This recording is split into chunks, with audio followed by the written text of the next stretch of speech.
ప్రభువైన యేసు నామములో చేరువచ్చిన మీకు వందనాలు సమర్పిస్తున్నా. యోహాను సువార్త 6వ అధ్యాయంలో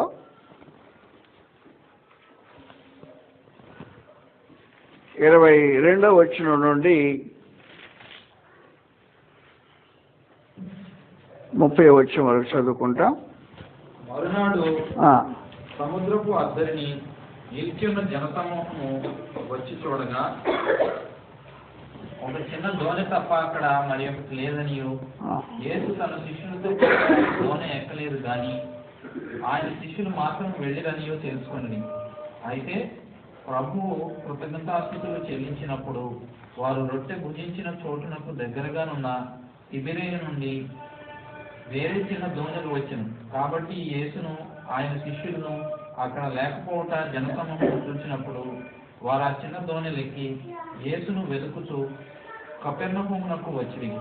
సముద్రపు అద్దరిని ఆయనను కనుగొని, బోధకుడా, నీవెప్పుడు ఇక్కడికి వస్తావని అడుగగా, యేసు, మీరు సూచనలను చూచుట వలన కాదు, కానీ రొట్టెలు భుజించి తృప్తి పొందడం వల్లనే నన్ను వెతుకుతున్నారని మీతో నిశ్చయముగా చెప్పుతున్నాను.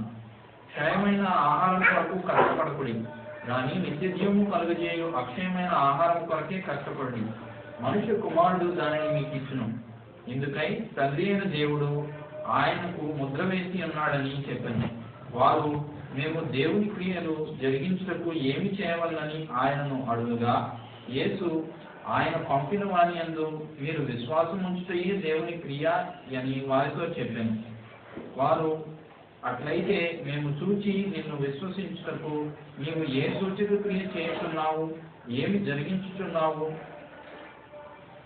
భుజించుటకు పరలోకం నుండి ఆయన ఆహారం వారికి అనుగ్రహించెను అని వ్రాయబడినట్టు మన పితరులు అరణ్యములో మన్నాను భుజించిరని ఆయనతో చెప్పిరి.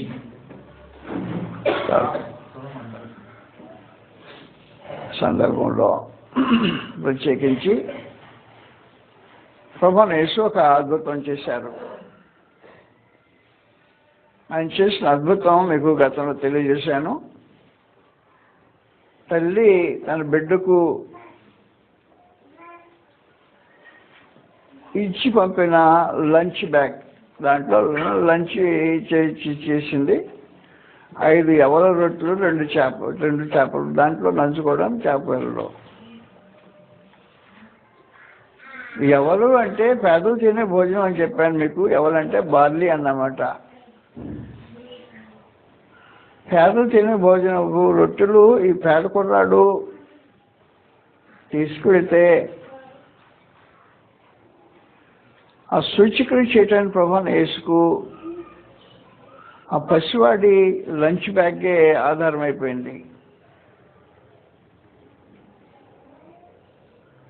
మీటింగ్కి వెళ్తున్నాడు,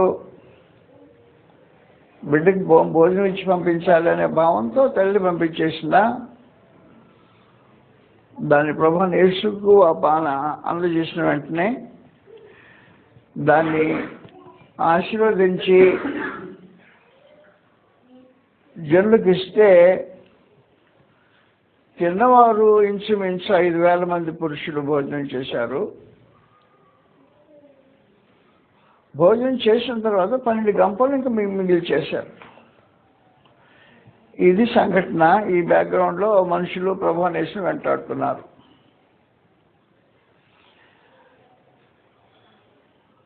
తయారు చేసింది ఒక స్త్రీ తయారు చేసిన భోజనం. అది ఓ బిడ్డకి అప్పగించిన అయితే ఈ భోజనాన్ని ప్రభువైన యేసు చేతికి అప్పగించిన ఇస్తే ఆయన ఆశీర్వదించినప్పుడు దాంట్లో ఏం పెట్టాడో నిజంగా నాకు తెలియదు, కానీ ఆ భోజనం తిన్న మనుషులు ప్రభువైన యేసును వెతుకుతూ వస్తున్నారు. భోజనం ప్రభు చెప్పారు, మీరు సూచికలు చూసినందువల్ల మీరు వెంట రావట్లేదు, రొట్టెలు భుజించినందువల్ల వస్తున్నారని చెప్పేశారు. రొట్టెల భోజనం ఎంత ఆకర్షణగా ఉందో నాకు నిజంగా తెలియదు. మనసు ప్రభువైన యేసు చెప్పాడు, ఈ శరీర సంబంధమైన వాటి కొరకు కష్టపడకండి, నిత్య జీవాన్ని గురించి ఆలోచన చేయండి అని చెప్పేశారు ప్రభు. కనుక శరీర సంబంధమైన ఆహారము లేదు శరీర సంబంధమైన దీవెనలు క్రీస్తు యేసునందు లభించే ఆత్మ సంబంధమైన వరాలకు వ్యత్యాసం ఉంది వాస్తవానికి సమాచారం. ఈ రొట్టెలు తింటాం శరీర సంబంధమైన దీవెనలు అనుకుంటాం. పరలోకమైన దేవుడు క్రీస్తు యేసులో భౌతికమైన ఆకలి తీర్చే కార్యక్రమం ఒక్కటే పెట్టలేదు. కాబట్టి ఈ గ్రంథం ఎలా పడడం చదువుతాం మాటలు 28వ వచనంలో ఇలా రాబడింది. వారు మేము దేవుని క్రియలు జరిగించుటకు ఏమి చేయవలని ఆయన అడుగగా ఆయన పంపిన వాని యందు విశ్వాసముంచుటయే దేవుని క్రియ. ఏ క్రియలు చేసి దేవుని ఆనందింప చేస్తాం? దేవుని ఆనందింప చేయడానికి క్రైస్తవులు చేయవలసిన క్రియలు ఏమిటి? క్రీస్తవ శిష్యులకు చేయాల్సిన క్రియలు ఏంటి? పొద్దున్న లేచారు, ప్రార్థన చేశారా? గ్రంథం చదివారా? ఈ సంగతిగా మాట్లాడట్లేదు. ఆయన ఒక క్రియను గురించి మాట్లాడుతున్నాడు ప్రత్యేకించి. ఏం చెప్తున్నాడంటే ఆయన పంపిన వాని యందు విశ్వాసముంచుటయే దేవుని క్రియ. మేము ఏం క్రియలు చేయమంటావు? నువ్వు చేయవలసిన క్రియలేంటి? దేవుడు పంపిన వాని యందు విశ్వాసముంచుటయే దేవుని క్రియ. విశ్వాసముంచడం క్రియ, విశ్వాసముంచటమే క్రియ. కాబట్టి వాస్తవానికి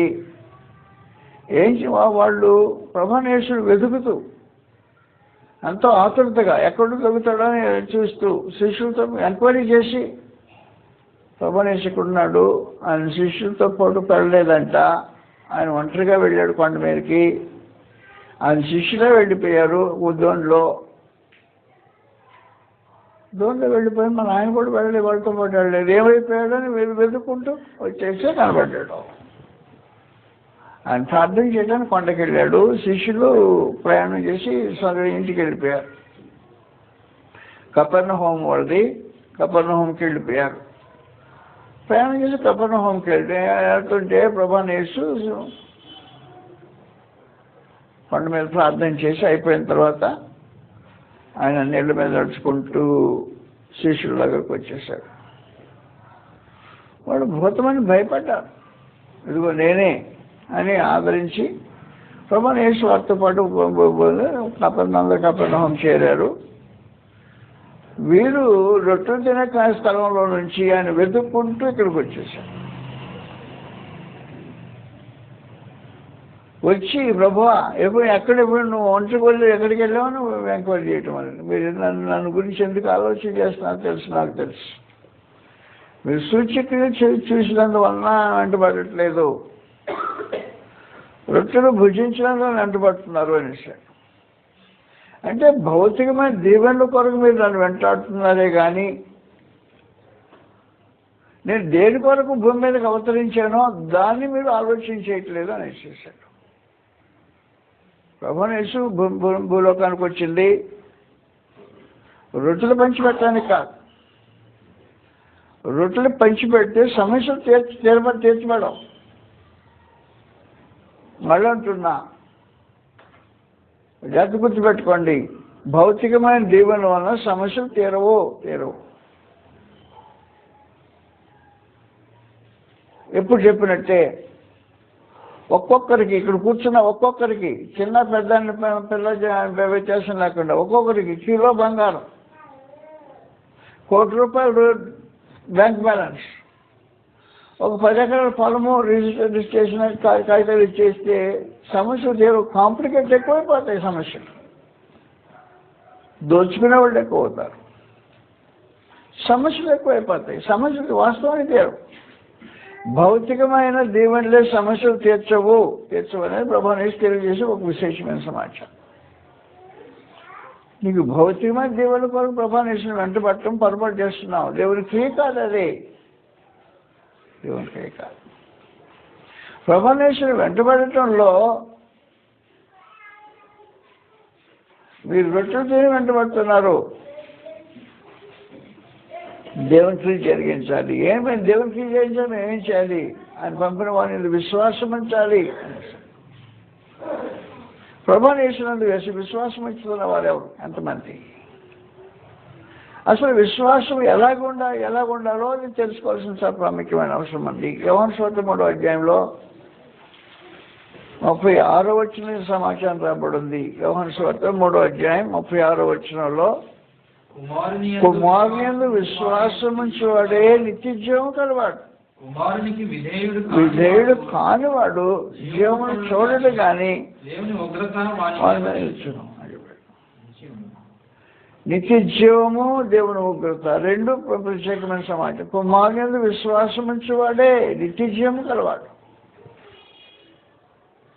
నేను చేసిన క్రియ ఏంటి? దేవుని కుమారుని యందు విశ్వాసం ఉంచు, దేవుని క్రియ. దేవుని కుమారుని యందు విశ్వాసం ఉంచడం దేవుని క్రియ. మీరు దేవుని కుమారుని యందు విశ్వాసం ఉంచుతున్నారా? ఏ క్రియ జరిగించమంటావు? ఒక ప్రశ్న, అది ఏం క్రియ జరిగించమని మారు ప్రశ్న. క్రీస్తు సమాధానం మన చదువుతున్న గ్రంథంలో వారు 28వ వచనంలో మేము దేవుని క్రియలు జరిగించుటకు ఏమి చేయవలనని ఆయన అడుగగా ఆయన పంపిన వాని యందు విశ్వాసం ఉంచుటయే దేవుని క్రియ. అది వాటిలో చెప్పారు. దేవుని క్రియ ఏం క్రియ చేయమంటావు అంటే విశ్వాసం ఉంచు, విశ్వాసం ఉంచు.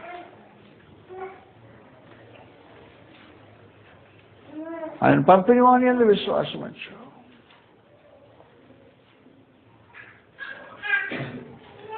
నేను బండ్లు పగలగొట్టమంటలేదు,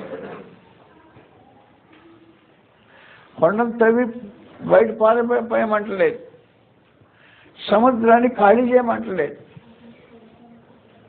నదులను ఆపమంటలేదు. పంపిన వాడిని విశ్వాసమంచు, దేవునికి విశ్వాసమంచడం వాస్తవానికి సులభమైన కార్యమే.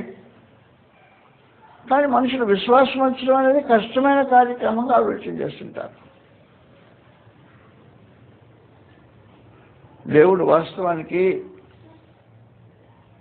మనుషులు నీతిమంతులుగా తీర్చడానికి ఆయన గతంలో వాడిన సాధనం మీడియా విశ్వాసం.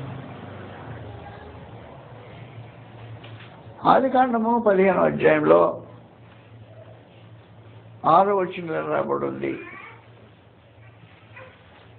ఆదికాండము 15వ అధ్యాయం 6వ వచనంలో విశ్వాసం ఉంచటం అనేది విశేషమైన సమాచారం. అతడు యెహోవాను నమ్మెను, ఆయన అతనికి నీతిగా ఎంచెను. అది సంగతి. దేవుడు ఏం చేశాడు? ఏం గొప్ప కార్యం చేశాడమ్మా? అబ్రహాం ఏం గొప్ప కార్యం జరిగించాడు? కంప్లైంట్ చేశాడు, అయ్యా నాకేమిస్తే మాత్రం ఏముంది, సంతానం లేకుండా పోతున్నానే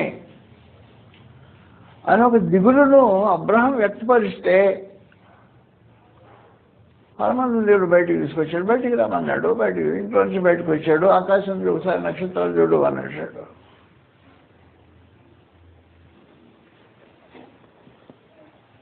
నీ సంతానం ఎలాగవుతుంది అనేసాడు.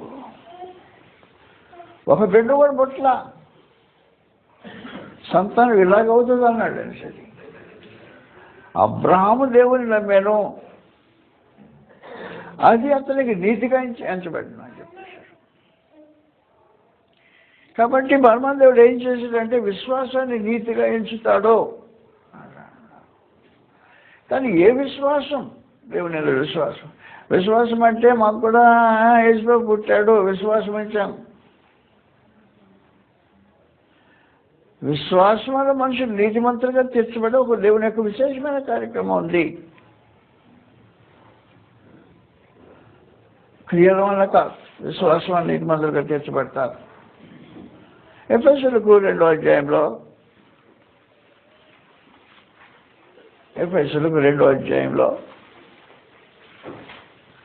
8వ వచనం నుండి రాయబడి ఉంది, మీరు విశ్వాసం ద్వారా కృప చేతనే రక్షించబడి ఉన్నారు. ఇది మీ వలన కలిగినది కాదు, మీ వలన కలిగింది కాదు, దేవుని వరమే. అది క్రియల వలన కలిగింది కాదు కనుక ఎవరినూ అతిశయపడి వెళ్ళలేదు. నేను ఫలానా చేసి నేను రక్షించబడ్డాను, ఇది చేసిన తర్వాత రక్షించబడ్డానని చెప్పడానికి ఏమీ లేదు. ఎవడు అతిశయించడానికి వెళ్ళలేదు. నువ్వేం చేసి రక్షించబడ్డావు? విశ్వాసం ద్వారా రక్షించబడ్డావు. రక్షించే విశ్వాసం ఉంది. రక్షించే విశ్వాసాన్ని మనుషులు విశ్వసించవలసిన అవసరం ఉంది. రక్షించవలసిన విశ్వాసం. మొదటి తిమోతి పత్రికలో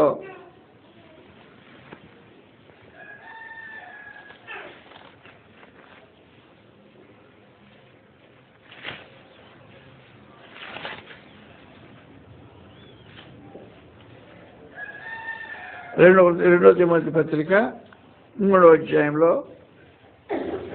14వ వచనం రాయబడి ఉంది. క్రీస్తు యేసునందుంచవలసిన విశ్వాసము ద్వారా రక్షణార్థమైన జ్ఞానము నీకు కలిగించు శక్తిగల పరిశుద్ధ లేఖనములను బాల్యము నుండి నీ వెరుగుదువు గనుక నీవు నేర్చుకొని రూఢి అని తెలుసుకున్నవి ఎవరి వలన నేర్చుకుంటివో ఆ సంగతి తెలుసుకొని వాటి యందు నిలకడగా ఉండము. అది ప్రత్యేకంగా చెప్పాడు. కాబట్టి నువ్వు రక్షించబడటానికి విశ్వాస సంబంధమైన లేఖనాలు ఉన్నాయి అనేసాడు. 14వ వచనం మరోసారి నేను చదువుతాను. క్రీస్తు యేసునందు ఉంచవలసిన విశ్వాసము ద్వారా రక్షణార్థమైన జ్ఞానం నీకు కలిగించుటకు శక్తిగల పరిశుద్ధ లేఖనం బాల్యం నుండి వెలుగుదురు కనుక నువ్వు నేర్చుకొని రూఢి అని తెలుసుకొని ఎవరైనా నేర్చుకుంటూ ఆ సంగతి తెలుసుకోవటం నిలకడగా ఉండము అని చెప్పారు. ప్రత్యేకించి రక్షించే జ్ఞానం కలిగించే లేఖనాలు. బైబిల్ అంతా లేఖనాలతో కూడిందే, కానీ రక్షించే విశ్వాసానికి సంబంధించిన లేఖనాలు ఎరుగుదు అనేసాడు. యవనస్తుడు చిన్న పసివాళ్ళ కానుండి అవ్వ దగ్గర, వాళ్ళ అవ్వ తర్వాత అమ్మ దగ్గర బాల్యం నుండి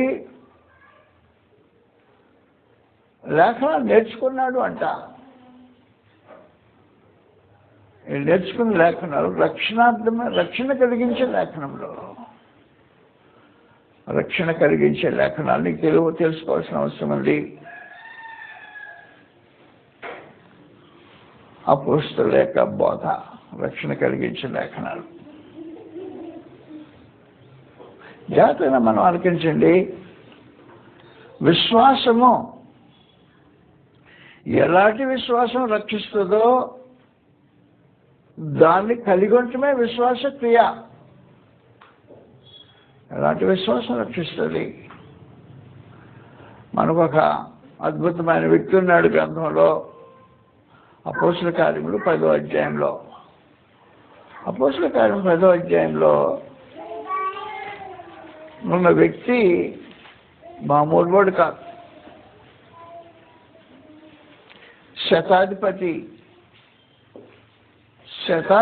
అంటే రోమా సైన్యానికి వెన్నెముక లాంటివాడు.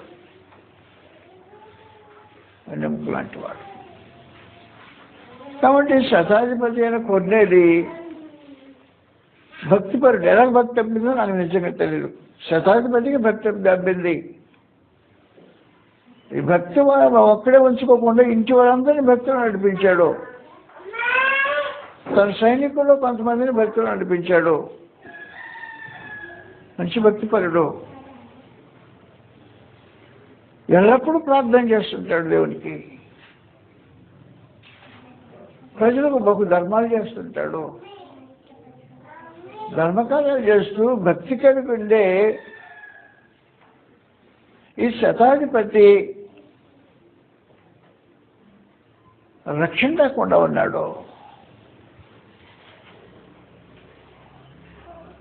చాలా దీనస్థితి అది. ఎల్లప్పుడూ ప్రార్థన చేస్తుంటాడు, ప్రజలకు బహుధర్మాలు చేస్తుంటాడు, ఇంటి వారందరినీ భక్తులు నిలబెడతాడు, తన సైనికుల్లో కొంతమందిని విశ్వాసులుగా మార్చాడు, కానీ రక్షణ కాకుండా ఉన్నాడు. అంటే ఏ విశ్వాసము రక్షిస్తుందో ఆ విశ్వాసం లేకపోతే మనుషులు రక్షించబడేదానికి అవకాశం ఉండదు. ప్రార్థన చేస్తున్నాడు, ప్రార్థన చేస్తూ ఉన్నాడు.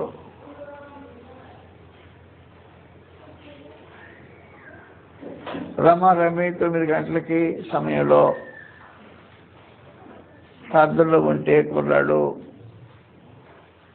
దేవదూత వచ్చాడు ఇంట్లోకి.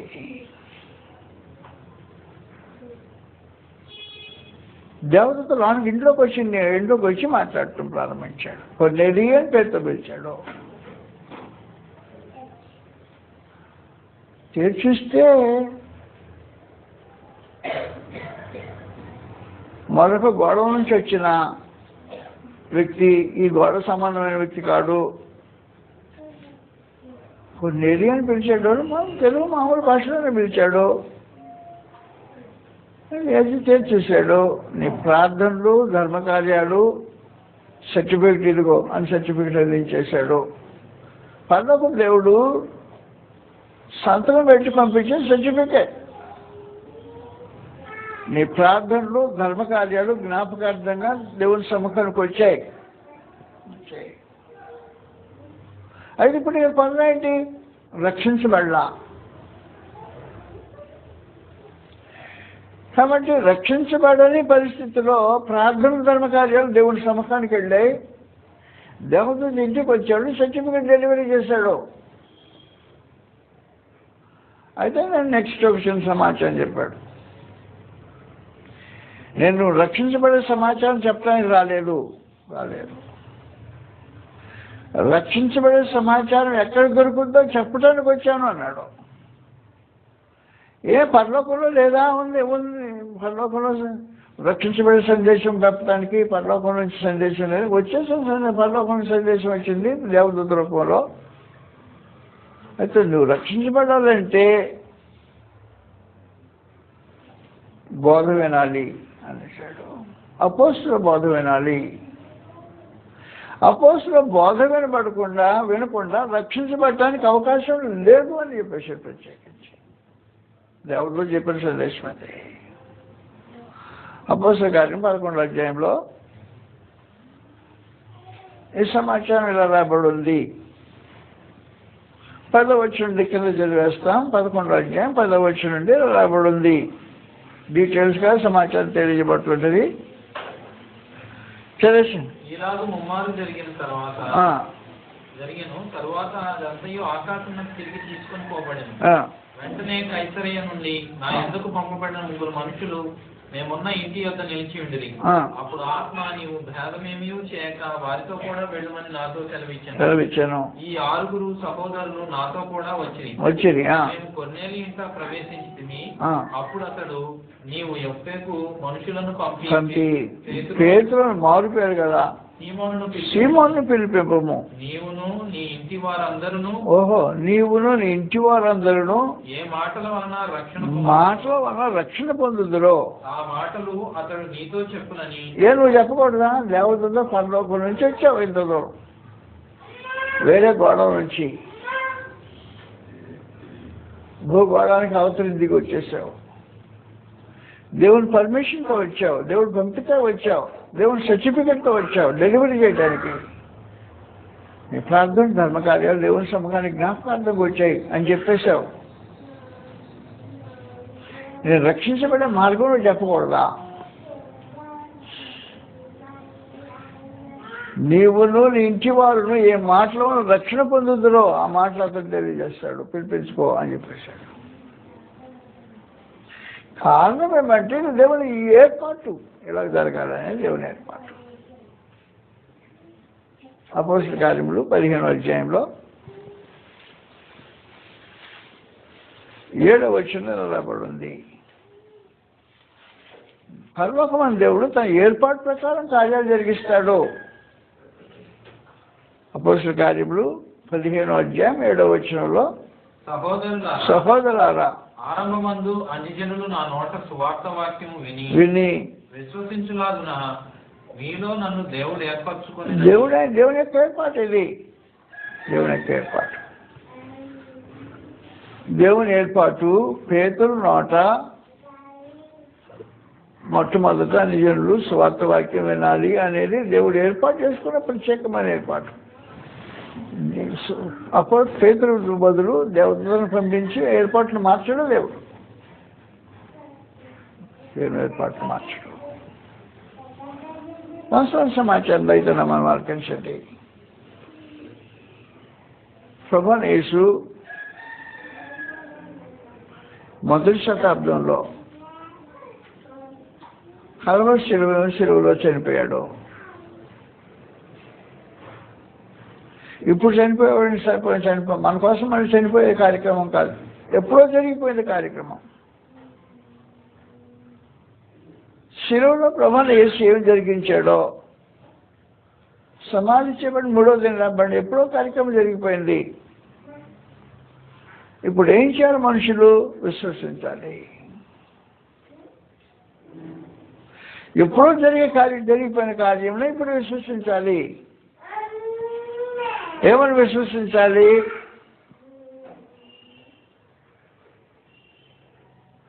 విశ్వసించే వాళ్ళు ఏమని విశ్వసించాలి అంటే,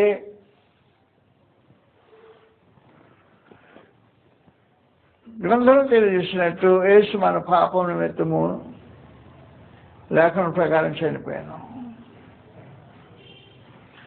ఎవరి కోసం చనిపోయాడు? నీ పాపం కూడా చనిపోయాడని విశ్వసించుతున్నావా? కాబట్టి నీ పాపం కూడా చనిపోయాడని విశ్వసించదు. నీ విశ్వాసం క్రియ అయితే ప్రభువైన యేసుకు కృతజ్ఞత కలిగి బ్రతకాల్సిన అవసరం ఉంది. ప్రభువైన యేసు మన పాపం చనిపోయాడని విశ్వసించితే అది నిజంగా విశ్వాసం అయితే నువ్వు పాపం విషయమై చనిపోవాలి.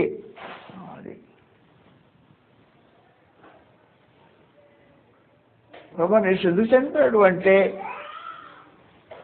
మొదటి పేతురు మన కొత్తగా చనిపోయేది ఏం కార్యక్రమం లేదు, ఇటీవల జరిగిన కార్యక్రమం కూడా కాదు. అది ఎప్పుడో దేవుని సంకల్పం అనుసరించి జరిగిన కార్యక్రమం. మొదటి పేతురు 2వ అధ్యాయంలో 24వ వచనం ఎలా రాబడి ఉంది. మీరు జాగ్రత్త గుర్తుపెట్టుకోండి. క్రీస్తునందు విశ్వాసం ఉంచు దేవుని క్రియ. మనము పాపముల విషయమై చనిపోయి నీతి విషయమై జీవించినట్లు ఆయన తానే తన శరీరమందు మన పాపములను మ్రాను మీద మోసుకొని నువ్వు విశ్వసించావా? విశ్వాసించడం. కాబట్టి యేసు మన పాపం కొరకు చనిపోయానని విశ్వసించితే నువ్వేం చేయాలి? విశ్వసించడం అంటే అర్థం అది, లేకపోతే విశ్వసించడం కాదు. నువ్వు పాపం విషయమే చనిపోకుండా నీతి విషయమే జీవించకుండా యేసునందు నేను విశ్వాసం ఉంచానని విశ్వసించలేదు. విశ్వాసము దేవుని క్రియ. ఆమె ఏం క్రియలు చేయాలంటే విశ్వసించు అని చెప్పారు. ఏమని విశ్వసించాలి? ప్రభువైన యేసు మన పాపం మీద చనిపోయానని విశ్వసించాలి. ఎందుకు చనిపోయాడు? నువ్వు పాపం విషయమే చనిపోయి నీతి విషయమే జీవించడానికి చనిపోయాడు. పాపం విషయమే చనిపోకుండా నీతి విషయమే బ్రతకకుండా యేసునందు నేను విశ్వాసం ఉంచానంటావు. నేను విశ్వసించలేదు.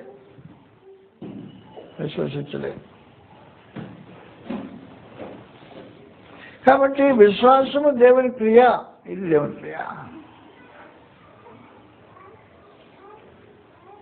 ప్రభువైన యేసు చనిపోయాడంటే నువ్వు పాప విషయమే చనిపోవాలి, నీతి విషయమే జీవించాలి. పాప జీవితానికి జీవించకూడదు. పాప విషయమే జీవించడానికి ప్రభువైన యేసు చనిపోవాలా? పాప విషయంలో నువ్వు చనిపోయిన వాడిగా అయిపోవాలి.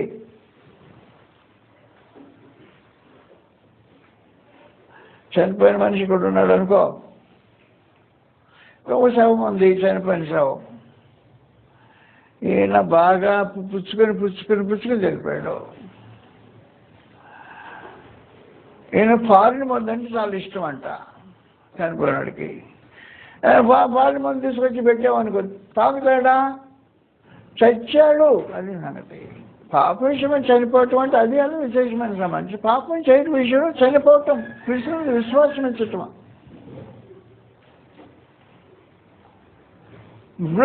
ఎప్పుడో చనిపోయాడు, ఆయన విశ్వాసం అంటున్నాడు. దేవుని క్రియ. ప్రభువైన యేసు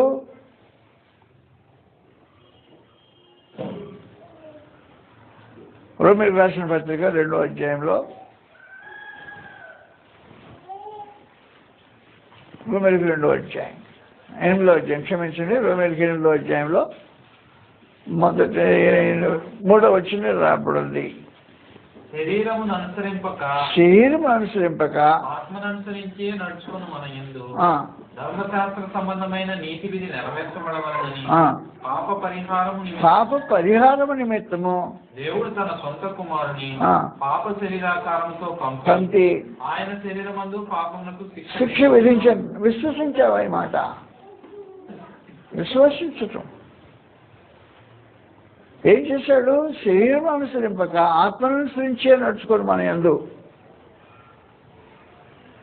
బట్ శరీరం అనుసరించే మనుషుల కోసం కాదు, శరీరం అనుసరింపక ఆత్మను అనుసరించే నడుచుకోవటానికి క్రీస్తు ప్రభు పాపమునకు శిక్ష అనుభవించాడు. నువ్వు శరీర సంబంధిగా నడుస్తున్నావా? విశ్వసించరా? శరీరం అనుసరింపకుండా ఆత్మను అనుసరించే జీవించాలి. దానికోసం క్రీస్తు ప్రభు శిక్ష అనుభవించాడు. క్రీస్తు ప్రభు శిక్ష అనుభవించాడని విశ్వసించితే శరీరం అనుసరించకుండా ఆత్మను అనుసరించి జీవించుతావు. విశ్వాసం అది. విశ్వాసం. క్రీస్తు ప్రభువునందు విశ్వాసం అంటే అది విశ్వాసం. యేసు ప్రభు పుట్టాడు, గొర్రెల కాపురులు వచ్చారు, జ్ఞానులు వచ్చారు, అది విశ్వాసం కాదు. ఆ విశ్వాసం ఎవరు రక్షించబడరు. ఆ విశ్వాసము విశ్వసించడం కాదు. ప్రభువైన యేసునందు విశ్వాసం ఉంచడం అంటే రెండో విశేషమైన సంగతి, శరీరం అనుసరించకుండా ఆత్మను అనుసరించి జీవించాలి. యేసునందు విశ్వాసం ఉంచడం అనే విశేషమైన సమాచారం. శరీరం అనుసరించుతూ జీవించుతుంటే యేసునందు విశ్వాసం ఉంచలేదు. అది విశ్వాసం కాదు. ఒకవేళ ప్రభువైన యేసునందు ఏ రకమైన విశ్వాసం అన్నా అది అలాంటి విశ్వాసం అన్నమాట. ప్రభువైన సూచికలు చూడటం వల్ల కాదు. ఆ రోజు రొట్టెలు తిన్నారు అన్నాడు, లేదా నీకు భౌతికమైన దీవెనలు కావాలి వెంటాడుతున్నావు అన్నాను. నువ్వు రొట్టెలు తింటా కాకపోతే నీకు భౌతికమైన దీవెనలు కావాలా? ఎందుకు ప్రభువైన యేసును వెతుకుతున్నావు? భౌతికమైన దీవెనలు కావాలా? విశ్వాసం కాదు అది.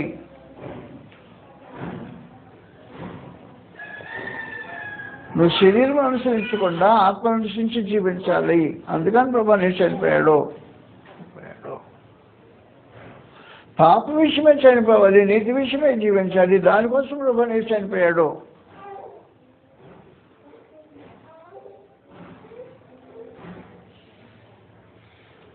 ప్రభువైన యేసు ఆయన మరణము ఎప్పుడో జరిగిపోయిన కార్యక్రమం. ఆయన పుట్టిందే చావడానికి, కృష్ణుడు జన్మించిందే చనిపోవటానికి, కానీ భూమి మీద సెలవుసుకుని బ్రతకటానికి కాదు. లేఖనాలు అతని బంధంలో లేఖనాలు చెప్పిన ప్రతి లేఖనం చెప్పిన సమాచారం ఏంటంటే కృష్ణుడు జన్మించేది చావటానికి.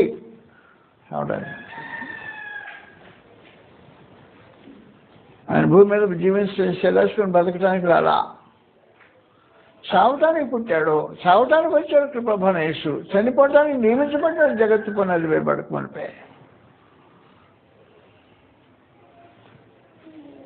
ఆయన మరణము నందు విశ్వాసం ఉంచితే విశ్వసించేవాళ్ళు శరీరం అనుసరింపక ఆత్మను అనుసరించే నడుచుకోనే మన కోసం ఆయన శిక్ష అనుభవించాడు.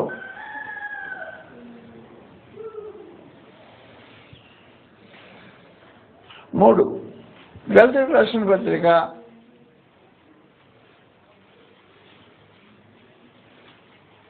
3వ అధ్యాయంలో, గలతీ 3వ అధ్యాయంలో 13వ వచనంలో రాబడి ఉంది. గలతీ 3వ అధ్యాయం 13వ వచనంలో రాబడి ఉంది.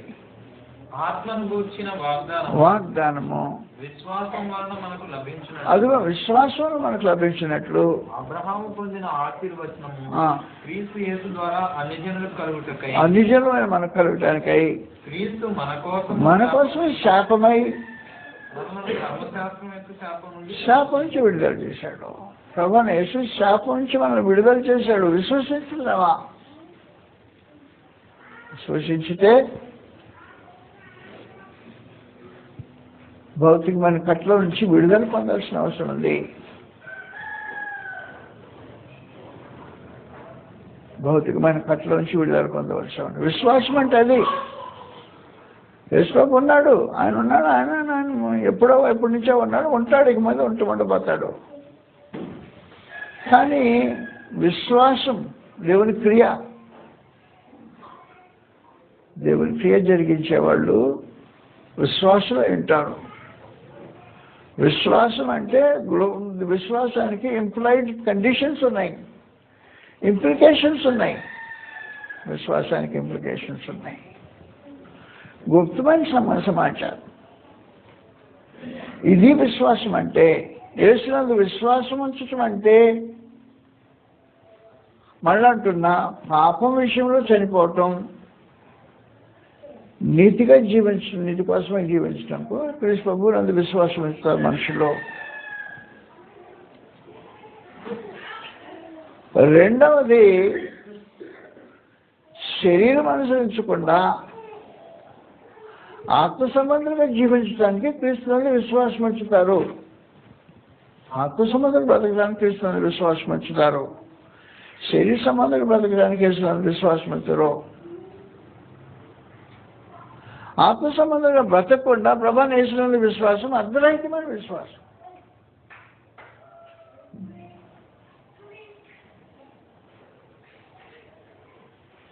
ప్రభువైన యేసు నందు విశ్వాసం శాపం నుంచి విడిపించబడటానికి ఉద్దేశించబడిన విశ్వాసం. ఈ భౌతికమైన బాధకాల నుంచి విడిపించడానికి ప్రత్యేకించి ఉద్దేశించబడిన విశ్వాసం.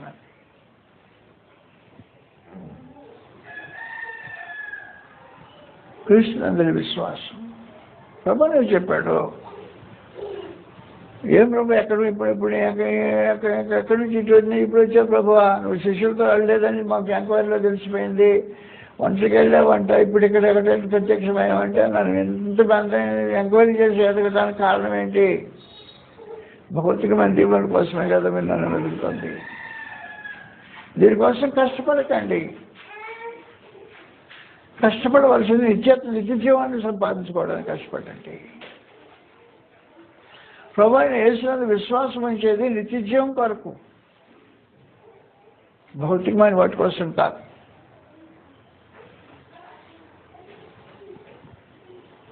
అందువలన ఆయన ఆత్మ సంబంధమైన జీవాన్ని అనుగ్రహించడానికి, శాంతిని అనుగ్రహించడానికి అంతరంగంలో శాంతి సమాధానాలు ప్రసాదించడానికి ప్రభువైన యేసు అవతరించాడు. నెమ్మది లేని మనుషులకు, మానసికంగా కుట్లాడుతున్న మనుషులకు, మనస్సాక్షి దోషాలతో బాధింపబడుతున్న మనుషులకు, స్థితి నెమ్మది లేని ప్రజలకు నెమ్మది అనుగ్రహించడానికి ప్రభువైన యేసు అవతరించాడు. అది ఆత్మ సంబంధమైన సమస్యలు, వాటిని తీర్చడం అనేది ప్రభువైన యేసు యొక్క అవతారంలో ఉండే ఉద్దేశం. ప్రత్యేకించి భౌతికమైన దీవెనలు కాదు. మతస్థులు ఏ మతమైనా సరే ఎందుకు మతం అవలంబిస్తారంటే భౌతికమైన దీవెనల కొరకు. భౌతికమైన దీవుల కొరకు మతాన్ని అవలంబిస్తారు మనుషులు. కొండల మీదకి వెళ్ళినా, గుట్ల మీదకి వెళ్ళినా, లేకపోతే ఎక్కడ ఏ డ్రెస్సులు వేసుకున్నా, లేకపోతే ఏ అవతారాలు వేసినా, ఏ జపాలు చేసినా, తపాలు చేసినా భౌతికమైన దీవుల కొరకు మతస్థులు ఆలోచన చేస్తారు. క్రీస్తు భూలోకానికి అవతరించింది. మరొక ఉన్న లోకంలో ఉండే మతాలు చాలావని ఒక మతం కలపడానికి, మనుషులు కన్ఫ్యూజ్ చేయడానికి రాలా. మనుషులు ఆత్మ సంబంధాలను వారిగా తీర్చిదిద్దడానికి అవతరించాడు. ఆయన అవతారంలో ఆయనకి ఇష్టమైన మనుషులకు భూమి మీద సమాధానం అనేశాడు. ఆయనకి ఇష్టమైన మనుషులకు సమాధానం. ఈ సమాధానము శాంతి, ఆత్మ సంబంధమైంది. దేవుడితో ఎప్పుడైతే మనుషుడు సరైన సంబంధం కలిగి ఉంటాడో అన్ని విషయాల్లో సమాధానం, శాంతి కలిగినట్టు అవకాశం ఉంటుంది. దేవుడితో శత్రువు భూమి మీద సమాధానం ఉండడానికి అవకాశం ఉండదు. నువ్వు దేవునికి శత్రువా? ఆ కనపడిన శత్రువు ఆయన్ని వాస్తవానికి నీవు ఆయనకి కనపడిన శత్రువుగా ఉండిపోతే, శత్రువు దేవుడి శత్రువు అయిన వాడు ఆ శత్రుత్వాన్ని మానసికంగా ఆత్మ సంబంధంగా అనుభవిస్తూనే ఉంటాడు. ఈ శత్రుత్వం వలన భయము ఒక ప్రక్కన, ఆందోళన మరో ప్రక్కన, నెమ్మది లేని స్థితి ఒక ప్రక్కన భూమి మీద అనుభవిస్తుంటారు మనుషులు. ప్రభువైన యేసునందు విశ్వాసం ఉంచటం, దాన్ని తొలగించుకోవటం ఒక విశేషమైన సమాచారం. దేవునితో శత్రుత్వం తొలగించడానికి ప్రభువైన యేసు అవతరించాడు. శత్రువునై ఉండగా అనే మాటలు గ్రంథంలో కనపడుతుంటే రోమీయులకు 5వ అధ్యాయంలో ఇలా రాబడింది. రోమీయులకు 5వ అధ్యాయం 8వ వచనం నుండి, ఏలయనగా శత్రువులమై ఉండగా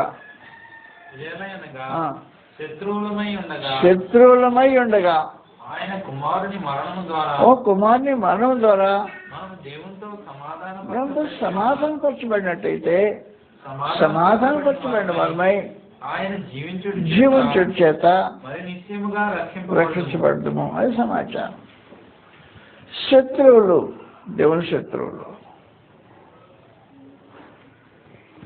దేవుని శత్రువులు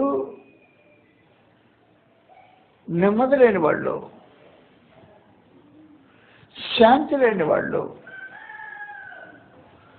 సమాధానం లేని వాళ్ళు, వ్యాకులతలో ఉన్నవాళ్ళు.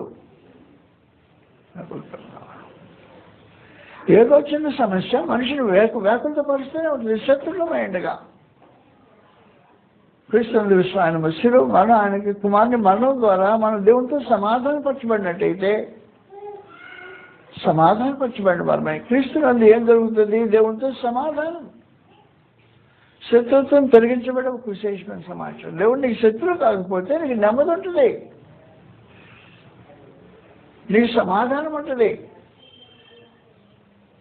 శాంతి ఉంటుంది, ఆందోళన రహితమైన జీవితం ఉంటుంది.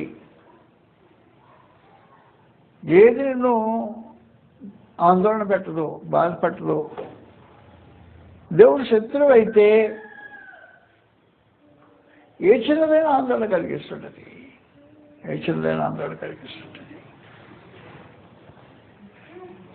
కాబట్టి ప్రభువుని యేసునందు విశ్వాసం ఏం చేస్తుందో నీకు విశ్వసించితే వచ్చే లాభం ఏంటి? యేసునందు విశ్వాసం.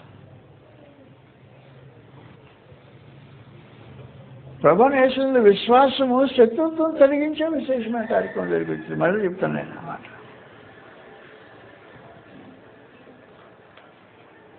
దేవుడు నీకు శత్రువు కాడు. దేవుడు నీకు తండ్రి. ప్రభువుని యేసు దేవుడు మనకు దేవుని మనకు తండ్రిగా చేయటానికి, ఈ బాంధవ్యాన్ని కలపటానికి, దేవుడు మన మీద శ్రద్ధ వహించటానికి అవతరించాడు ప్రభువుని యేసు.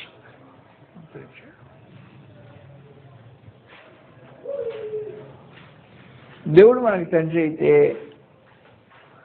మన అవసరతను గురించి ఆయన ఆలోచన చేస్తాడు, మన అక్కర్లో ఆయన తీర్చుతాడు. నేను కోరికలు తీర్చుతాడని చెప్పటం లేదు సుమి. కోరికలు వేరు, అక్కర్లు వేరు, అవసరతలు వేరు. నీ కోరికలు ఎలాగో ఉండొచ్చు, ఆ కోరికలు నీ వ్యక్తిగతమైనవి. ఎప్పుడైతే కృష్ణుని విశ్వాసం ఇచ్చావో కోరికలు కూడా బయటకు పోతాయి. శరీరం అనుసరిపోతే ఆత్మను అనుసరించి నడుచుకునే మనుషులు అయిపోతారు ఆటోమేటిక్గా. అందువల్ల కృష్ణుని విశ్వాసం దేవుని క్రియ. నువ్వు చేయాల్సిన దేవుని క్రియ కృష్ణుని విశ్వాసం ఉంచాలి. దేవుని శత్రువుగా ఉంచుకోవద్దు. దేవుడు నీకు తండ్రి అయితే అది ధన్యకరమైన జీవిత అనుభవం. దేవుడు తండ్రిగా కలిగి కూడా ఆందోళన పడిన మనుషులు అంటే విశ్వసించిన మనుషులు అన్నమాట వాళ్ళంతా. నీకు ఆందోళన కారణం ఏంటి? సర్వము ఆయన స్వాధీనంలో ఉంది. పరలోక దేవుని స్వాధీనంలో సమస్తం ఉంది. ఆయన భూనివాసుల ఎళ్ళ పరలోక శానల ఎళ్ళ తన ఇష్టం చొప్పున నెరవేర్చుకోగలిగిన వాడు. ఆయన చేపట్టుకుని నువ్వేం చేస్తున్నావు ఆయన అడగడానికి ఎవడే సమర్థం లేడు. ఆయన ఏం చేస్తుంది శాశ్వతమై ఉంటుంది. అలాంటి వాడు నీ తండ్రి ఈ మహావిశ్వాన్ని సంపూర్ణంగా నీ స్వాధీనం పెట్టుకుని అదుపులో పెట్టుకుని కార్యక్రమం కొనసాగించడం నీ తండ్రి అయితే ఆందోళన పడాల్సిన అవసరం లేదు. కాబట్టి యేసునందు విశ్వాసం దేనికంటే యేసునందు విశ్వాసము నీకున్న శత్రుత్వాన్ని తొలగించడానికి. దేవునితో శత్రుత్వం పోయిందనుకో, దేవునితో శత్రుత్వం పోయిందనుకున్న వాళ్ళు ఎప్పుడు ఎవరైనా ఆందోళన పడ్డారనుకో దేవుని విశ్వసించట్లేదు అన్నమాట. విశ్వాసం ఏం చేస్తుందండి? నీ ఆందోళన తొలగించేస్తుంది.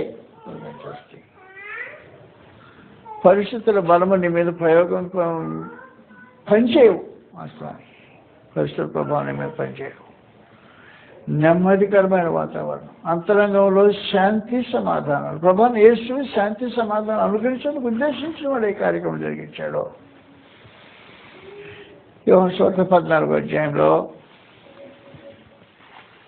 సమాధానం, దేవునితో సమాధానపరచబడే ఒక విశేషమైన సంగతి క్రీస్తు అందులో విశ్వాసం ఉంచటం.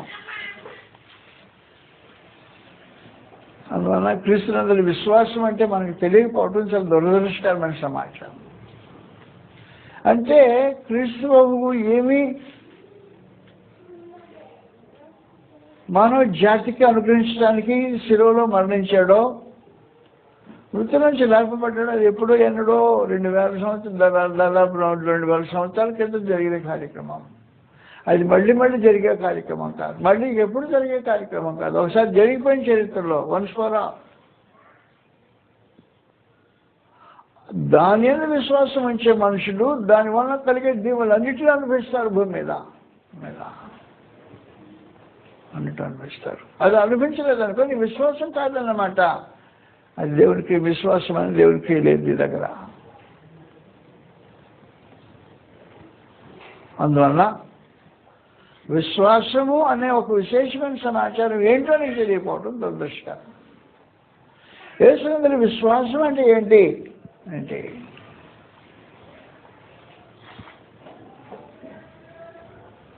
యేసు ప్రభువునందు నేను కూడా విశ్వసించాను.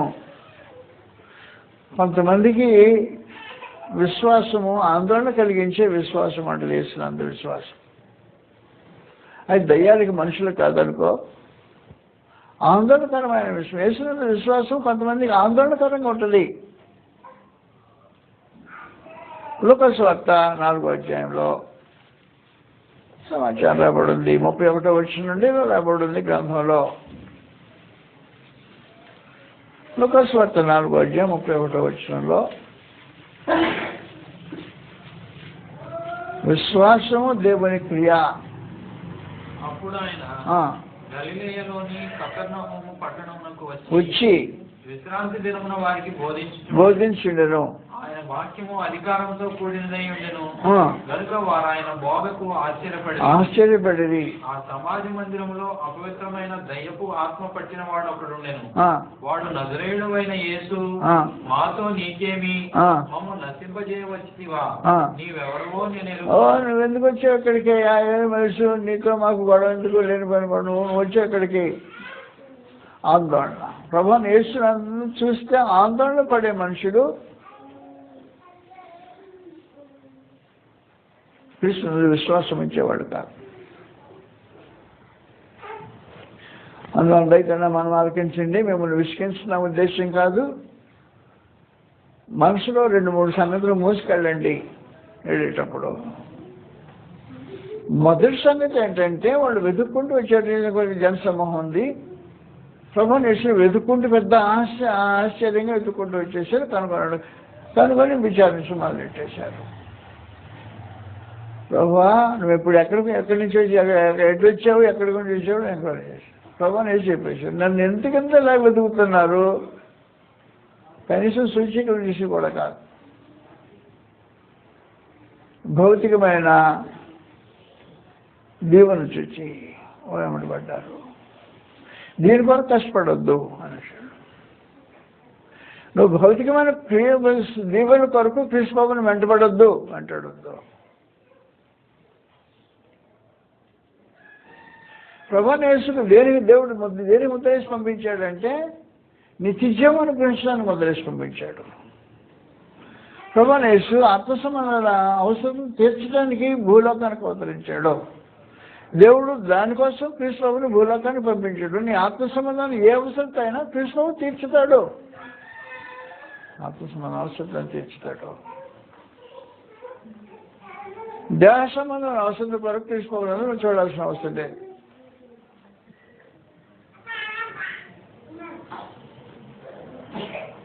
అందువలన వాస్తవ సమాచారం ఏమంటే క్రీస్తునందరి విశ్వాసం చుట్టం అనేది ఒక క్రియ, దేవుని క్రియ. ఏం క్రియ చేయమంటాం మమ్మల్ని? విశ్వసించండి ఆయా క్రియ అనేది దేవుని క్రియ. ఏం విశ్వసించే దేవుని క్రియ. ఏమని విశ్వసించాలి? ప్రభువుని యేసునందరూ ఏమని విశ్వసించాలి?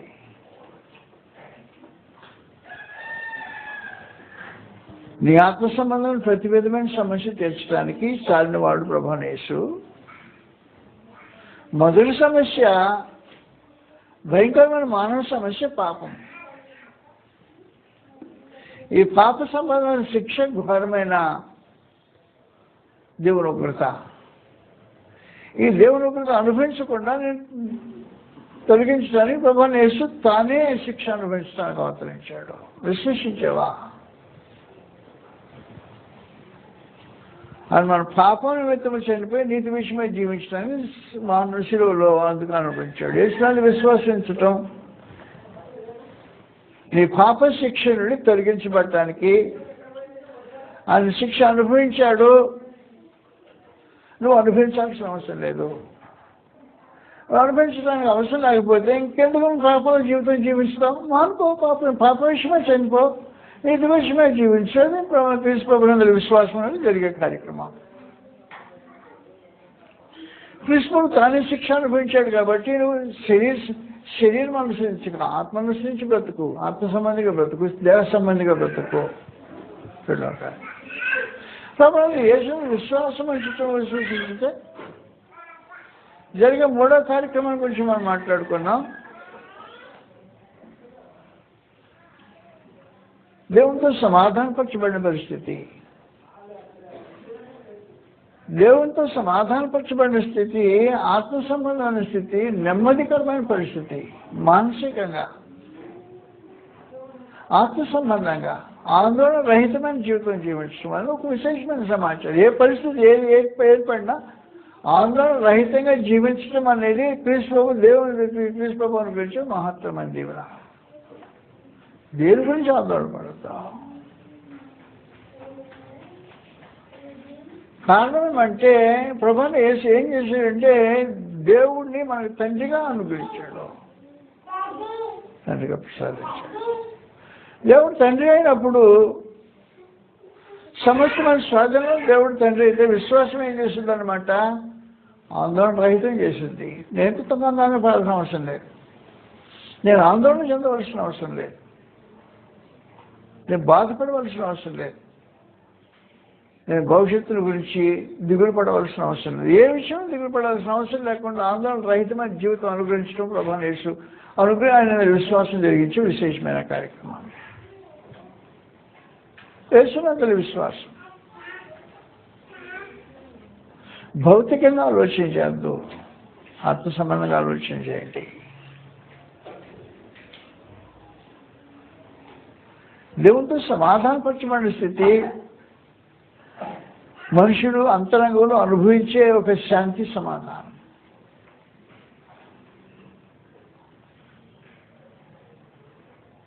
పర్వతాలు పడిన సముద్రాన్ని నూరు కట్టుకుంటూ మీద పరిస్థితి వస్తున్నా నెమ్మదికరంగా ఉండగలిగిన స్థితి అంతరంగంలో ఉండే టోర్నడోలు వచ్చిన భయంకరమైన ఏమైనా ఏర్పడినా నిర్భయంగా నిశ్చింతగా ఉండగలిగిన అంతరంగ స్థితి, దేవునితో సమాధానపరచబడిన స్థితి క్రీస్తువును గురించేది విశ్వసించటం ఒక విశేషమైన సమాచారం.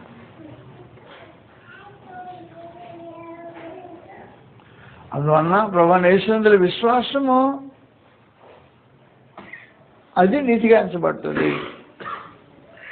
ఎవరు నీతిమంతులంటే విశ్వాసం వల్ల మనుషులు దేవుని నీతిమంతులుగా తెచ్చుకుంటాడు. మొదలు చెప్పిన సమాచారం అది. ఒక ఆందోళన చెందే మనిషి యొక్క అంతరంగంలో సుడిగుండాలు తిరుగుతున్నాయి.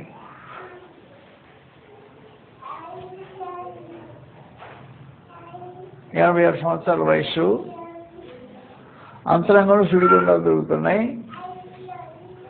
బిడ్డలు లేరనే ఆందోళన, అంతరంగంలో సుడిగుండాలు జరుగుతున్నాయి.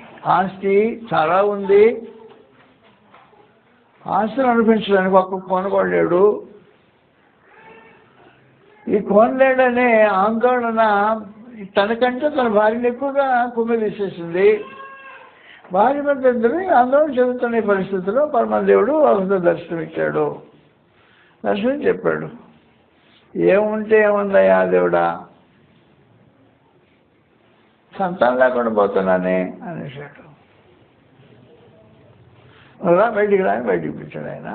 బయటకు వచ్చాడు. రాత్రిపూట ఆకాశం నక్షత్రాలు కనబడుతున్నాయి, లెక్కించా నీకు 100 కుదురుతుంది అన్నాడు. కుదరదు అన్నాడు. అయితే నీ సంతానం అంత అవుతుంది అన్నాడు. ఒక బిడ్డ కూడా లేడు, పుట్టలేదు, ఇంకా అంత అవుతుందంటే నమ్మాడంట. దాన్ని దేవుడు నీతిగా ఇచ్చాడు.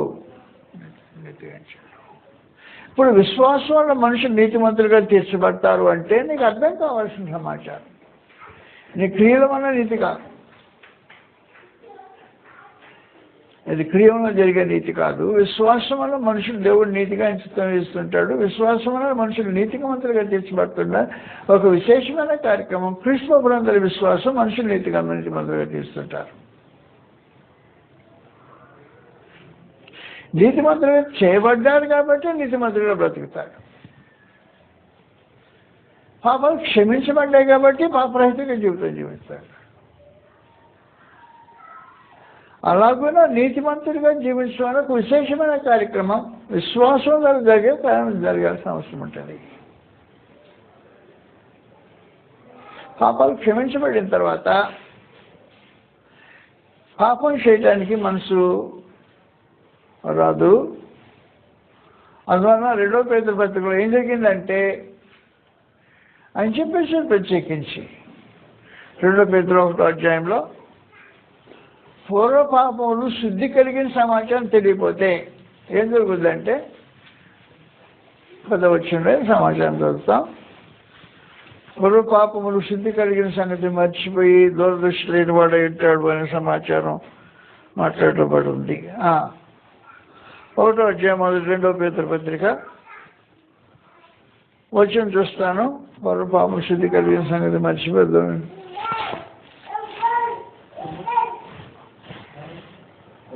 9వ వచనం చదివేస్తాం. ఇవి ఎవరికి లేకపోవునో వాడు తన పూర్వ పాపములకు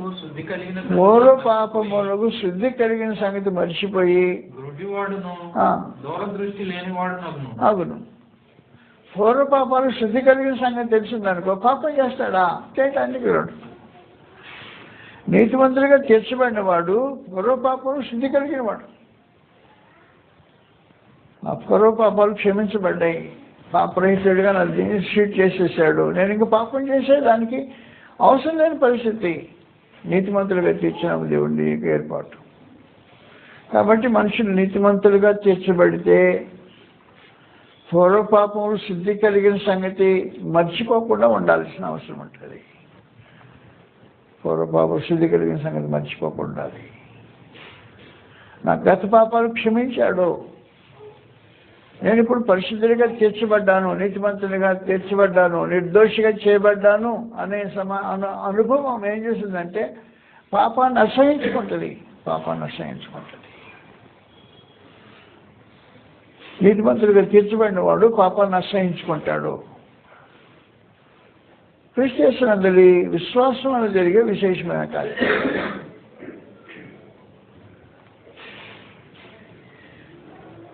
కాబట్టి విశ్వాసం వల్ల నీతిమంతులుగా తీర్చబడటం అనే ఒక విశేషమైన సంగతి గ్రంథంలో ఉంది. అది స్వనీతిని స్థాపించే కార్యక్రమం కాదు. ఫిలిప్పీయులకు 3వ అధ్యాయంలో 8వ వచనం నుండి ఫిలిప్పీయులకు 3వ అధ్యాయం 8వ వచనం రాబడింది సంగతి. నిశ్చయముగా నా ప్రభువైన యేసుక్రీస్తును గురించిన అతి శ్రేష్టమైన జ్ఞానము నిమిత్తమై సమస్తమును నష్టముగా ఎంచుకుంటున్నాను. క్రీస్తును సంపాదించుకొని ధర్మశాస్త్ర మూలమైన నా నీతిని గాక క్రీస్తునందలి విశ్వాసం వలన క్రీస్తునందలి విశ్వాసమైన నీతి అనగా విశ్వాసం బట్టి దేవుడు అనుగ్రహించిన నీతి. అదే నీతి కలవాలి. విశ్వాసం బట్టి దేవుడు అనుగ్రహించిన నీతి కలవండి. ఎందుకు కనపడి నిమిత్తం. కాబట్టి వాస్తవానికి నీతిమంతులుగా తీర్చబట్టం అని ఒక విశేషమైన కార్యక్రమం. విశ్వాసం నీతిమంతులుగా తీర్చబట్టం. క్రీస్తునందలి విశ్వాసం అన్న మనుషులు నీతిమంతులుగా తీర్చబడితే పూర్వపాపాలకు శుద్ధి కలిగిన సంగతి జ్ఞాపకం వస్తుంది. కాబట్టి పూర్వపాపం శుద్ధి కలిగింది కాబట్టి పాపం చేయకుండా బ్రతకాలనే భావన కలుగుతుంది.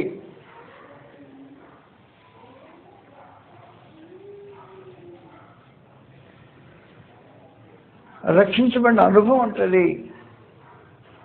పాప విషయమై చనిపోయిన జీవితపు విధానం ఉంటుంది. కాబట్టి క్రీస్తునందలి విశ్వాసం ప్రభువుని యేసు ఇప్పుడు మన కోసం చనిపోయాడు, ఇప్పుడు చనిపోయాడు, ఇంక మన కోసం చనిపోయేది లేదు. నువ్వు దాన్ని అంగీకరిస్తావా? అది విశేషమైన సమాచారం. అంగీకరిస్తావా నిరాకరిస్తావా అనే సమాచారం. అనేక మంది అంత దూరం యేసు ప్రభువునందు నేను కూడా విశ్వాసం ఇస్తున్నా. ఆయన పుట్టాడు, డిసెంబర్ 25 మేము పండుగ చేసుకున్నాం అనుకుంటా లోపల మళ్ళీ ఆయన చచ్చిపోతాడు, అతనికి రాస్తాడు, మళ్ళీ పుడతాడు, చస్తాడు, లేస్తాడు, పుడతాడు, చస్తాడు, లేస్తాడు. ఇది మతం. క్రీస్తునందలి విశ్వాసం కాదు. విశ్వాసం మనుషులు నీతిమంతులుగా తీర్చబడతారు, దేవుని పిల్లగా చేపడతారు, పాపం జోలికి పోకుండా ఉంటారు, పరిశుద్ధులుగా జీవితం కొనసాగిస్తారు, లోక సంబంధులు కాకుండా ఉంటారు.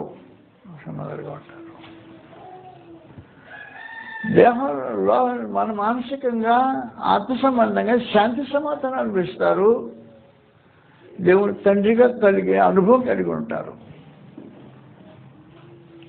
నీతిమంతులుగా తీర్చబడిన జనం నాకు విశేషమైన సమాచారం అది. కాబట్టి దినచర్యలో క్రైస్తవ్యము అనేది దేవునితో సహవాస బాంధవ్యాలు కలిగిన అనుభవం అయి ఉంటుంది. క్రీస్తునందలి విశ్వాసము నీతిగా జీవించే ప్రజలకు సొంతమై ఉంటుంది. పరిశుద్ధ జీవితం జీవించే వారికి వారి సొంతమై ఉంటుంది.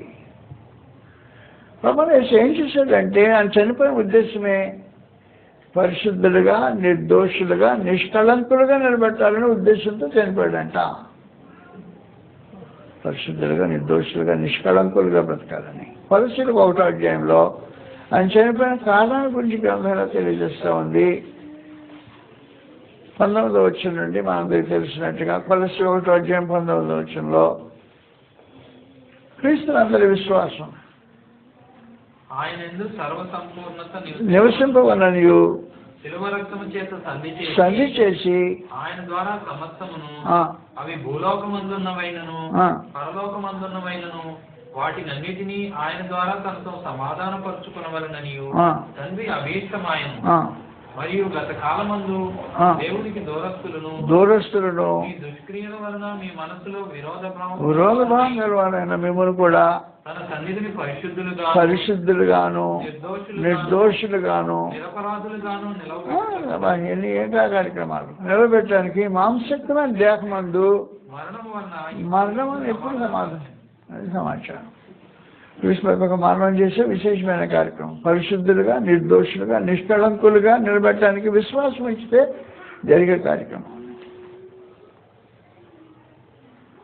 పరిశుద్ధులు సమాజానికి భిన్నమైన వారు. పరిశుద్ధులు నిర్దోషులు అంతరంగంలో జీవిత అనుభవంలో పాపరహితమైన జీవితం జీవించే నిర్దోషులు. సమాజపరంగా నిష్కళంకులు. అలా నిలబెట్టుకోవాలని వాక్యమనే భగవాన్ యేసు తన శరీరంలో మరణం అనుభవించడం వల్ల జరిగే కార్యక్రమం. యేసునందు విశ్వాసం ఉంచటం. ప్రభువైన యేసునందు విశ్వాసం ఉంచటం అనేది ఆయన వాక్యమందు విశ్వాసం ఉంచటం కూడా. యేసునందు విశ్వాసం ఉంచడం, ఆయన వాక్యమందు విశ్వాసం ఉంచడం జరుగుతుంటుంది. ఆయన మాట వినకుండా, విశ్వసించకుండా ఆయన ఏదో విశ్వాసం అనేది అర్ధరహితమైన సమాచారం. విశ్వాసము విధేయతతో కూడిందై ఉంటుంది. విశ్వాసాన్ని విధేయతను వేరు చేయడానికి అవకాశం ఉండదు. విశ్వాసం అంటే విధేయత అని గ్రంథం యొక్క అర్థం. మళ్ళా చదువుతాం అదే మాటలు. యోహాను సువార్త 3వ అధ్యాయం 36వ వచనంలో మీరు జాగ్రత్త గుర్తుపెట్టుకుంటే విశ్వాసం అంటే విధేయత అని అర్థం.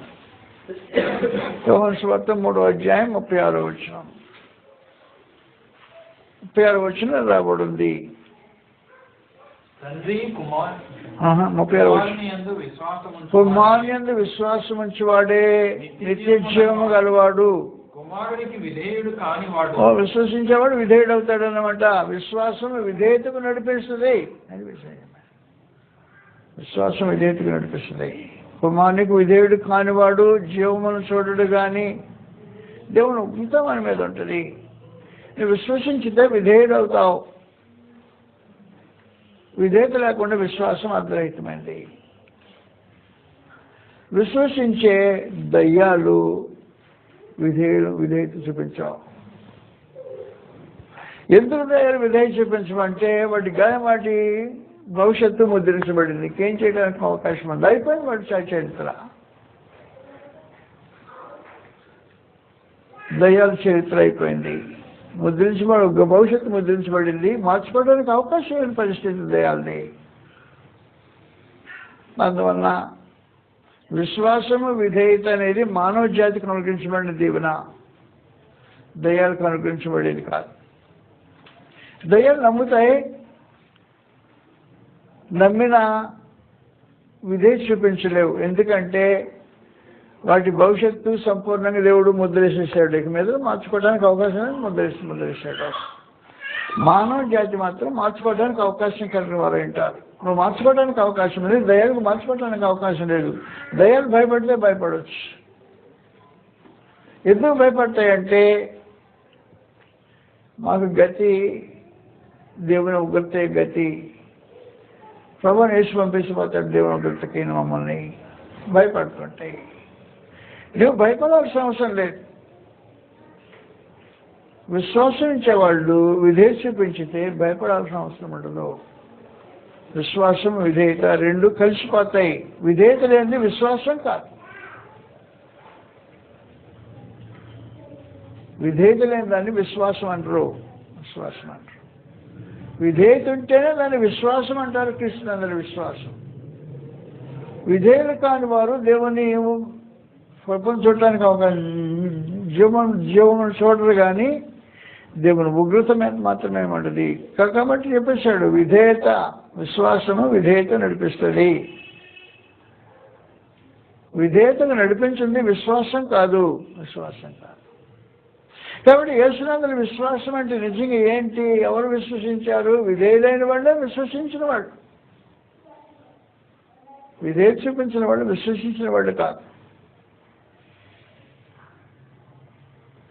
ఏం చేస్తుంటారంటే యేసునందులో అభిమానులు ఉంటారు.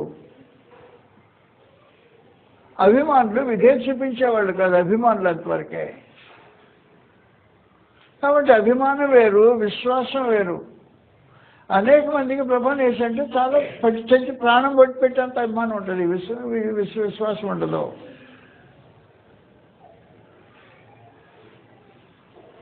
మా ఇంటికి ఒక కుర్రాడు వచ్చాడు,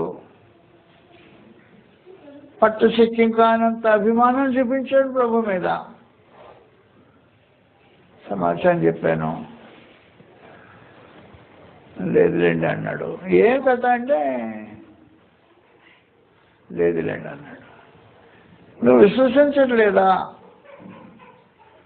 ఇది విశ్వసించట్లేదు అనేసాడు. కాబట్టి విశ్వాసము దాని వాక్యమును విశ్వాసం ప్రాముఖ్యమైన సమాచారం. విశ్వసించిన వాడు విధేయత చూపిస్తాడు, అభిమాని కాదు. నీవు అభిమాని అయితే అవ్వచ్చు, విశ్వాసి కాదు. విశ్వాసి అయితే విధేయత చూపించేవాడు విశ్వాసి. అందుకని చెప్పాడు ప్రభువైన యేసు ప్రత్యేకించి, కుమారుని విశ్వాసం ఉంచేవాడే నిత్య జీవము కలవాడు, కుమారునికి విధేయుడు కాని వాడు జీవమును చూడడు అనేసాడు. నీకు జీవము చూడటానికి అవకాశం లేదు. ఇంకేముంటుంది? దేవుని గుర్తుంటుంది. కాబట్టి విధేయత అనేది చాలా ప్రాముఖ్యంగా, విశ్వాసానికి విధేయత అనేది చాలా ప్రాముఖ్యమైన సమాచారం. లేకపోతే విధేయత లేకపోతే దాని విశ్వాసం అంటారు గ్రంథం ప్రకారం. నువ్వు ప్రభువుని యేసునందు విశ్వాసం వచ్చుతున్నావా? నేను చెప్పిన మాట ప్రకారం చేయకపోతే ఎందుకు నన్ను పిలిచేది అనేసాడు. లూకాసు వార్త 4వ అధ్యాయంలో 46వ వచనం రాబడింది. నన్ను పిలిచేది మాత్రం ఎందుకు, నువ్వు అనవసరంగా పిలుస్తున్నావు అనేసాడు.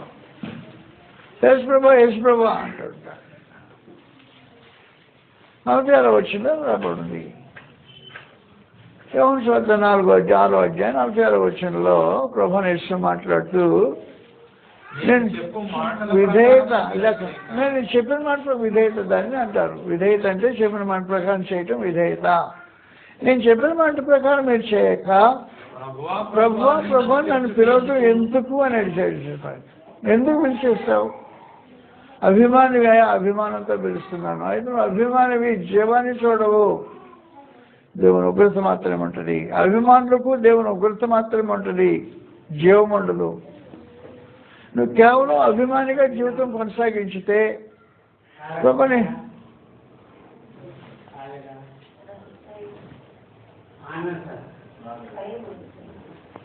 ప్రభుని యేసునందరి అభిమానం చూపించే వరకే నీ జీవితం అయితే జీవాన్ని చూడలేవు. ప్రభువుని యేసు తెచ్చిన ఏ దీవెన నీకు సొంతం కాదు, అభిమానులకు దేవుని సొంతం కాదు.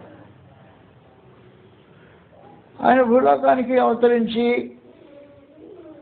రక్తమాంసాలు నీకులాగా ఒకడు పాలువాడైనప్పుడు, దేవత్వాన్ని వదిలిపెట్టేసి నరరూపంలో దాల్చినప్పుడు కానీ ఏమన్నా సమస్త దీవెనలు తీసుకొచ్చేసాడు. అభిమానుల కోసం కాదు, విశ్వాసులకు, విధేయులైన వారి కోసం తీసుకొచ్చాడు. ఆయన సొంతం కావాలంటే విధేయతతో సొంతం చేసుకోవాల్సిందే, కానీ అభిమానంతో ఏది సొంతం చేయడానికి అవకాశం ఉండదు అనే సంగతి తెలియాల్సిన అవసరం ఉంది. అందువల్ల ప్రభువుని యేసు అభిమానం చూపించి, ఎక్కడ ప్రభా ఎప్పుడు ఎక్కడికి వచ్చి ఇప్పుడు ఇక్కడికి ఎలాగొచ్చావు, ఎప్పుడు వచ్చావు అని అడిగితే అభిమానం. మీరు ఎందుకు ఎదుగుతున్నారో నాకు తెలుసు, భౌతికమైన వాటిని ఎదుగుతున్నారు, నన్ను వెంటాడుతున్నారు. దీనికోసం కష్టపడకండి, నిత్య జీవాన్ని గురించే వాటి కోసం కష్టపడండి. మనిషి కుమారుడు దానికి అనుగ్రహించడానికి మీకోసం వచ్చేసారని చెప్పిన ప్రభావం చెల్లించినప్పుడు ఆత్మ సంబంధంగా మనుషులు ఆలోచన చేయటం అనేది చాలా ప్రాముఖ్యమైన సమాచారం.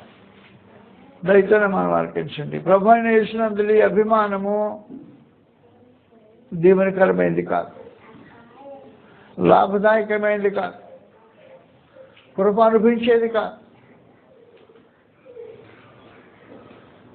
సొంతము దీవెనలు క్రీస్తు ప్రభువులో ఉన్న వారికి.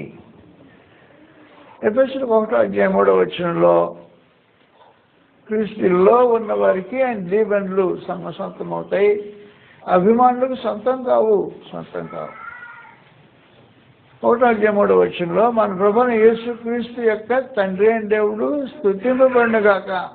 ఆయన క్రీస్తునందు పరలోక విషయములలో ఆత్మ సంబంధమైన ప్రతి ఆశీర్వాదమును మనకు, అది సంగతి, క్రీస్తునందు ఆత్మ సంబంధమైన ప్రతి ఆశీర్వాదం మనకు అనుగ్రహించాడు అని చెప్పేశాడు. కాబట్టి క్రీస్తునందు ఆయన శరీరమైన సంఘంలో విధేయులైన వారికి ఆత్మ సంబంధం ప్రతి ఆశీర్వాదం అనుగ్రహిస్తాడు. విధేయులైన వారికి ఆత్మ సంబంధం ప్రతి ఆశీర్వాదం క్రీస్తు యేసులో ఆయన శరీరమైన సంఘంలో ప్రతి దీవెన సొంతమవుతుంది. నీకు అభిమానులు కాదు. కాబట్టి అభిమానులుగానే మిగిలిపోతారు. ప్రభువైన యేసు మాట్లాడాడు. చాలాసేపు మాట్లాడిన తర్వాత నా శరీరం తిని రక్తం తాగువాడు నిత్యజీవం గలవాడని మాట్లాడిన తర్వాత వాళ్ళకి రకష్టం అయిపోయింది. శరీరం అంటే వెనకాలడు పదని అనుకున్నారు.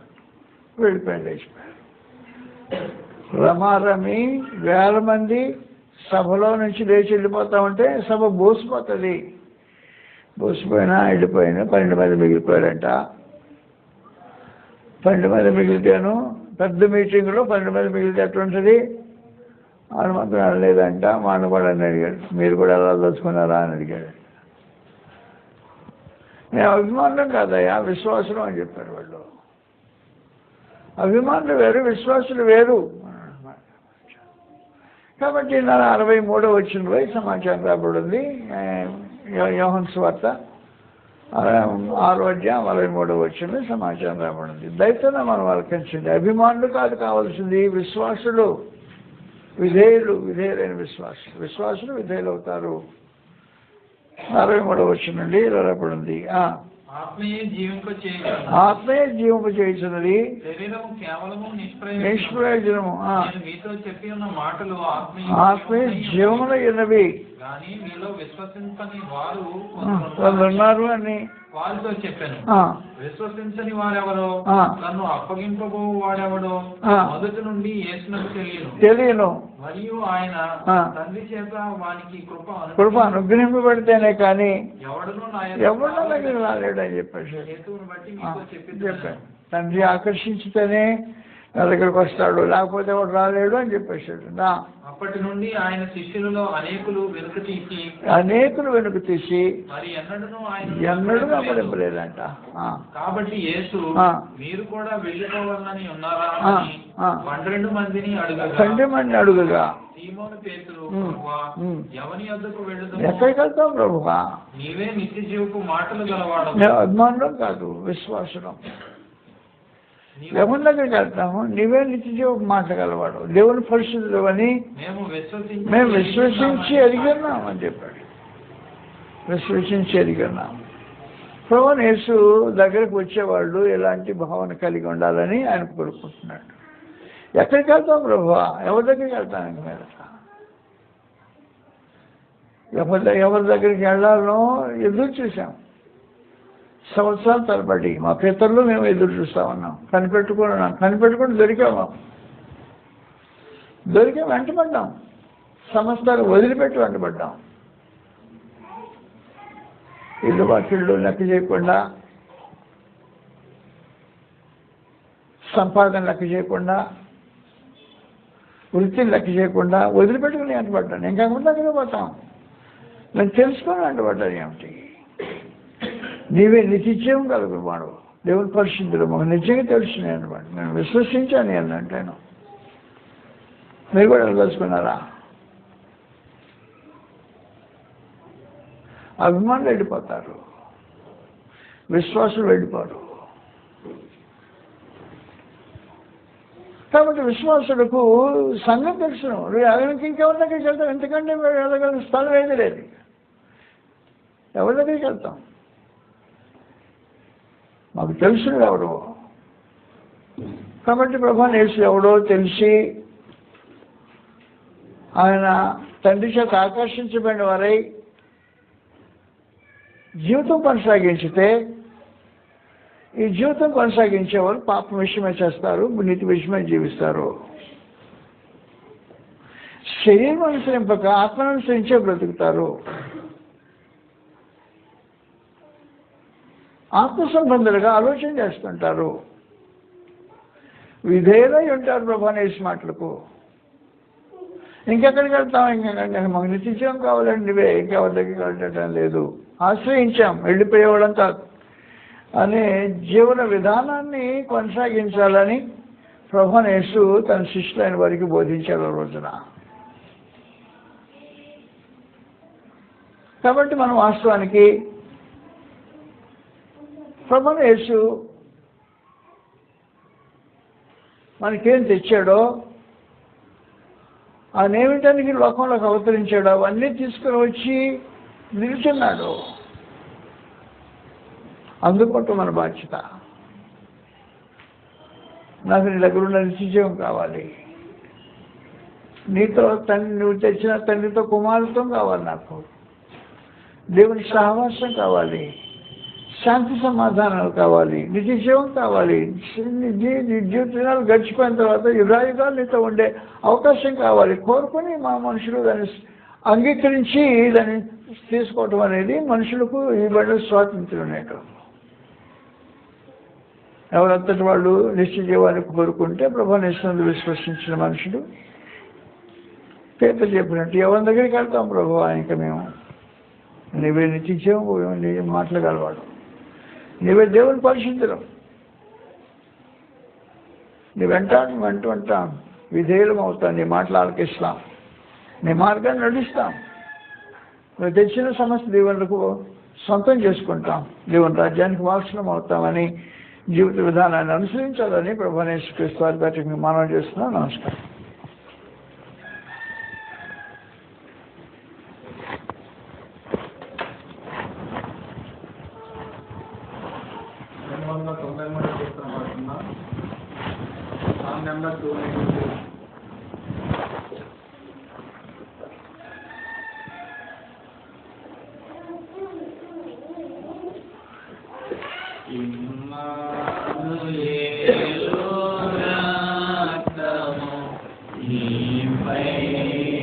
Immanuel,